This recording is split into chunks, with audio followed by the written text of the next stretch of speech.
Hello and welcome back. We've now seen how to initialize a variable and how to define it at the command line, but as we saw, that is not a great way to define variables when in automation, as it requires dynamic input, which is the opposite of automated. So in this lesson, we're going to look at a few other ways to define variables and which of those ways take precedence over the others. So let's get started.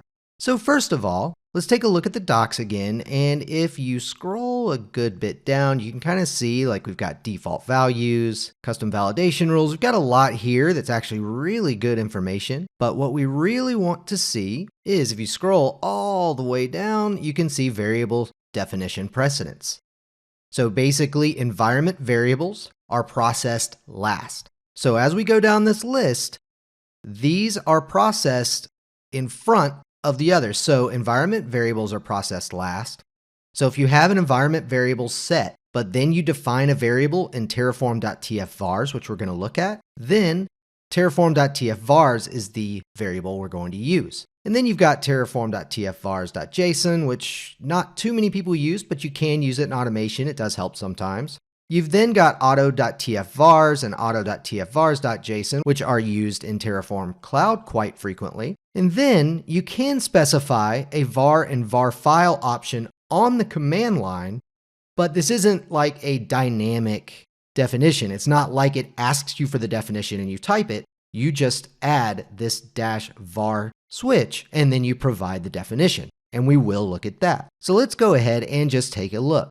What we're going to do is run the Terraform Console. And this is a really good tool that will help you work with certain functions and play with different values and things like that that you might need to experiment with before you deploy. So if you run Terraform Console, let's just take a look. As you can see, it did not ask us for a variable. So if I run var.host_os, you can see it's known after apply. So until we actually apply and specify that variable, then our Terraform console has no idea what that host OS variable is. So I'm going to go ahead and type exit to get out of the console. And what I'm going to do first is just add a default here. So go ahead and add default equals, and then specify your host, which again, mine is Windows, yours might be Linux. So now let's go ahead and run a Terraform console, and let's run var.host_os. There you go.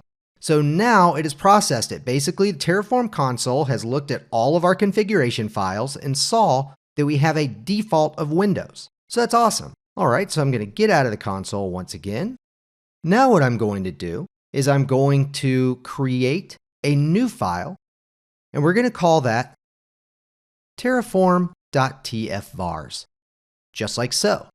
Now this is the default name for our variable definition file. So here, all we need to do is define the variable.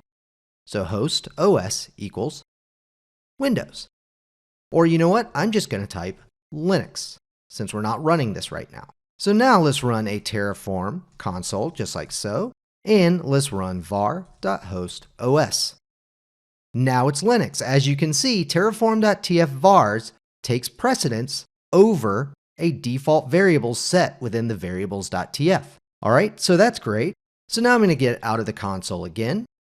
Now let's say we have, I don't know, a Unix system, or we want a different script that only works with OS X, and we want to specify that. Now, if we still have these two files, how are we going to override this value now that we have it defined in terraform.tfvars? Well, there are a few ways to do that, and one way is to specify the variable in line with our command. So if I run Terraform console -var equals, and we'll just say host OS equals, and Unix, just like so, now var.host_os is Unix.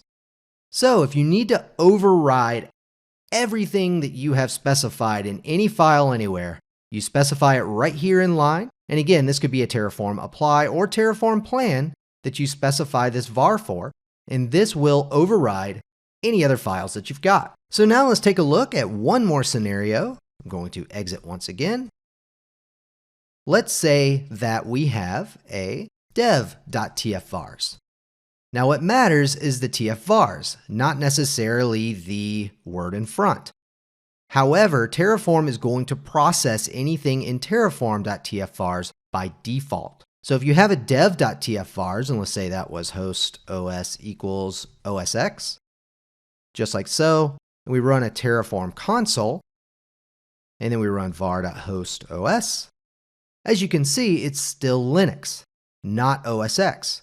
So if we want to pass in this file, we just need to run Terraform Console -var-file equals dev.tfvars, just like so. And now let's take a look. var.host_os is now OSX. Perfect. So now we've seen most of the ways that Terraform will process variables and the precedence it uses to decide which variable to use. So go ahead and exit out of this console and mark this lesson complete. Come on back to the next one and let's continue the course.